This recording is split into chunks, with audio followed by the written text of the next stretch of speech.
ಇಂದೇ ಡೌನ್ಲೋಡ್ ಮಾಡಿ ಮತ್ತು ನಿಮ್ಮ ನೆಚ್ಚಿನ ಶೋಗಳನ್ನ ಆನಂದಿಸಿ. ತಪ್ಪಾಗೋಯ್ತಮ್ಮವ್ರೆ, ನನ್ನಿಂದ ದೊಡ್ಡ ತಪ್ಪಾಗೋಯ್ತು. ಈ ಪಾಪಿನ ಕ್ಷಮಿಸ್ಬೇಡಿ. ನನಗೆ ದೊಡ್ಡ ಶಿಕ್ಷೆ ಆಗ್ಬೇಕು ಅಮ್ಮವ್ರೆ. ಅದು ಯಾಕೆ ಹೀಗೆಲ್ಲ ಮಾತಾಡ್ತಾ ಇದೀಯ? ನೋಡು, ಆಗಿದ್ದೆಲ್ಲ ಆಗೋಯ್ತು. ಇಷ್ಟು ವರ್ಷ ನೀನ್ ನನ್ನನ್ನ ಕಾಪಾಡ್ಕೊಂಡ್ ಬಂದಿದ್ಯಾ. ಹಾಗ್ ನೋಡಿದ್ರೆ ಪೃಥ್ವಿನೂ ನೀನೇ ಕಾಪಾಡ್ಕೊಂಡು ಕರ್ಕೊಂಡ್ ಬಂದಿದ್ದೆ. ಏನೋ ಕೆಟ್ಟಗಳಿಗೆ ಹೀಗೆಲ್ಲ ನಡೆದೋಯ್ತು. ಇಲ್ಲ ಅಮ್ಮವ್ರೆ, ನಾನ್ ಬರ್ಬೇಕಾಗಿತ್ತು, ನಿಮ್ಮನ್ನ ಬೇರೆ ಜಾಗಕ್ಕೆ ಕರ್ಕೊಂಡು ಹೋಗ್ಬೇಕಾಗಿತ್ತು. ಆದ್ರೆ ನನ್ನ ಗ್ರಹಚಾರ ಏನಾಯ್ತು ಏನೋ. ನನ್ನಿಂದ ನಿಮಗೆ ಎಷ್ಟು ಕಷ್ಟ ಆಗೋಯ್ತು. ಪದ್ದು, ನೀನ್ ಈ ರೀತಿ ಯೋಚನೆ ಮಾಡ್ತಾ ಕೂತ್ರೆ ನಾವ್ ಮುಂದೆ ಏನು ಮಾಡೋದಕ್ಕಾಗಲ್ಲ. ಪದ್ದು, ಇಷ್ಟು ವರ್ಷ ನಾನ್ ಬದುಕು ಉಳಿದಿದ್ದೀನಿ ಅಂದ್ರೆ ಅದಕ್ಕೆ ಕಾರಣ ನೀನು ಕೂಡ. ಅವತ್ತು ನೀನ್ ಬರ್ದೇ ಇದ್ರೆ ಏನಂತೆ? ಅವತ್ತು ನಿನ್ ಜಾಗದಲ್ಲಿ ನಿನ್ ಮಗ ನಿಂತಿದ್ದ. ನಿನ್ ಮಗ ನಿನ್ ಕರ್ತವ್ಯ ಮಾಡಿದಾನೆ, ನನ್ನನ್ನ ಉಳಿಸ್ಕೊಂಡಿದ್ದಾನೆ.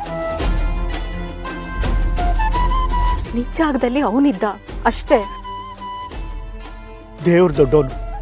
ನನ್ನ ಮಗ ಕಾಪಾಡಿದ್ದು ನಿಮ್ ಜೀವ ಅಲ್ಲ, ನನ್ನ ಜೀವನನ.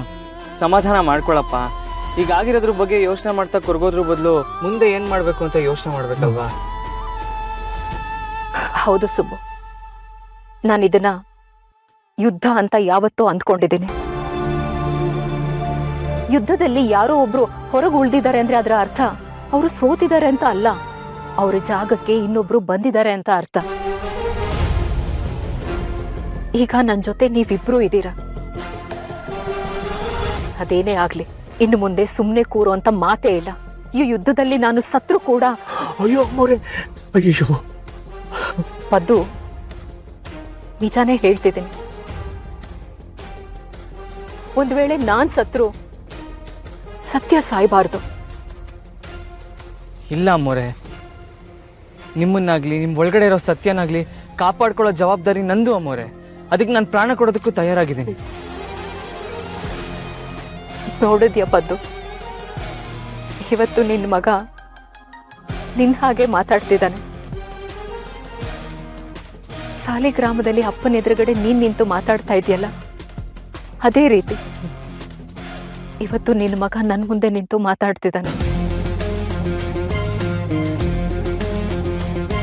ಹಳೆದೆಲ್ಲ ನೆನಪಾಗ್ತಿದೆ. ಹಾಗೆ ಆ ವಿಜಯಾಂಬಿಕಾ ಮಾಡಿರೋ ಅನ್ಯಾಯ ಕೂಡ ನೆನಪಾಗ್ತಿದೆ. ಅಮ್ಮವ್ರೆ, ಸದ್ಯಕ್ಕೆ ಅವಳು ಗೆದ್ದಿದ್ದೀನಿ ಅನ್ನೋ ನಶೆಯಲ್ಲಿರ್ತಾಳೆ. ಇನ್ನು ನಿಮ್ಮನ್ನ ಹುಡ್ಕೋಕ್ ಹೋಗಲ್ಲ.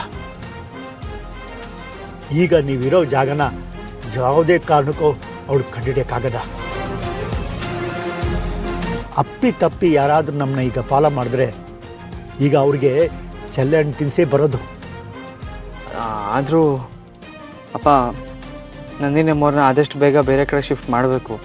ಸುಬ್ಬು, ನೀನ್ ಅದ್ರ ಬಗ್ಗೆ ಚಿಂತೆ ಮಾಡಬೇಡ. ನಾನು ಮುಂದೆ ಎಲ್ಲಿರ್ತೀನಿ, ಯಾವ ಹೆಜ್ಜೆ ಇಡ್ತೀನಿ ಅನ್ನೋದನ್ನ ಸದ್ಯದಲ್ಲೇ ನಿಮ್ಮಿಬ್ರಿಗೂ ತಿಳಿಸ್ತೀನಿ. ನಾನು ಅದ್ರ ಬಗ್ಗೆ ಒಂದು ದೊಡ್ಡ ನಿರ್ಧಾರ ತಗೊಂಡಿದ್ದೀನಿ.